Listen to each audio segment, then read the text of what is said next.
தவறு செய்த EVKS இளங்கோவன் மீது நடவடிக்கை எடுக்காமல் தன் மீது காங்கிரஸ் மேலிடம் நடவடிக்கை எடுத்திருப்பது தனக்கு இழைக்கப்பட்ட அநீதி என்று விஜயதரணி தெரிவித்துள்ளார். தான் நீக்கப்பட்டதன் பின்னணியில் EVKS இளங்கோவன் உள்ளதாகவும் அவர் குற்றம் சாட்டியுள்ளார். மகளிர் காங்கிரஸ் தலைவர் பதவியிலிருந்து நீக்கப்பட்டது குறித்து கருத்து தெரிவித்துள்ள அவர், இத்தனை ஆண்டுகால காங்கிரஸ் வரலாற்றில் இதுபோன்ற நிலைப்பாடு வியப்பாக உள்ளதாக கூறியுள்ளார். தமிழ்நாடு காங்கிரஸ் கமிட்டி தலைவர் EVKS இளங்கோவன் தனக்கு ஆதரவான நபர்களுடன் சேர்த்து கொண்டு கட்சி நடத்துவதாகவும் விஜயதரணி குற்றம் சாட்டினார். தனக்கும் இளங்கோவனுக்கும் இடையேயான பிரச்சினை குறித்து அனைத்து விவரங்களும் தெரிந்திருந்ததும் காங்கிரஸ் மேலிடம் எடுத்துள்ள முடிவு ஆச்சரியம் அளிப்பதாக அவர் கூறினார்.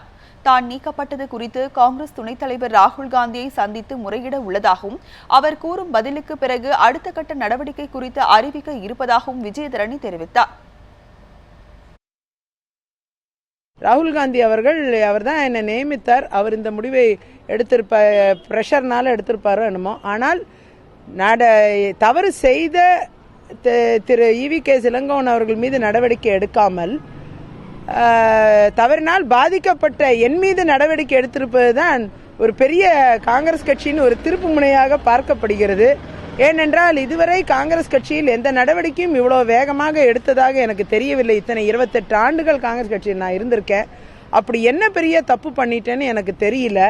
நீங்க எல்லாம் தொடர்ந்து என்ன பார்த்துட்டு இருக்கீங்க. தமிழ்நாட்டின் எல்லா பிரச்சனைகளுக்காகவும் மக்களுக்காகவும் குரல் கொடுக்கக்கூடிய ஒரு நபர்.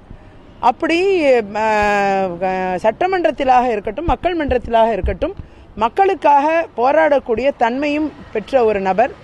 காங்கிரஸ் கட்சியை பொறுத்தவரை அப்படிப்பட்ட தன்மை கொண்டவர்களை நிச்சயமாக ஊக்கி வைக்கக்கூடிய ஒரு கட்சி என்ற நம்பிக்கையை தான் இத்தனை வருஷம் நான் இந்த கட்சியிலே இருக்கேன்.